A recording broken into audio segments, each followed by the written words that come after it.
Земјава е со највисоки каматни стапки не само во однос на државите во регионот, туку и во споредба со трендовите во земјите членки на Европската унија. Банкарскиот систем е сегмент кој што работи по пазарни принципи и правила. И ние како Централна банка секогаш кога цениме дека има простор за натамошно намалување на каматните стапки, тоа го сигнализираме преку мерките кои ги превземаме, а тоа е пред се нашата каматна стапка, вели гувернерката на Народната банка.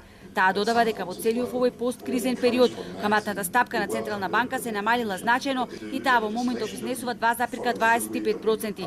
Банките, појаснува Бежовска, го следи овој тренд на Централната банка, но интензитетот не може да се очекува да биде целосно ист. Добро, ако гледаме во споредба со регионот, не можеме да кажеме дека кај нас е многу високи. Значи, сепак каматните стапки кај нас се повисоки во споредба со европските каматни стапки.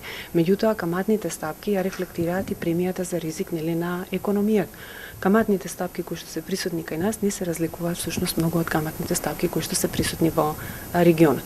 Приликите во банкарскиот сектор ќе се промениле, ама кога земјава ќе станела членка на Европската унија, утешителни пораки на странските банкари. I think that Macedonia will follow the market rules. Сметам дека тие го следат пазарниот тренд.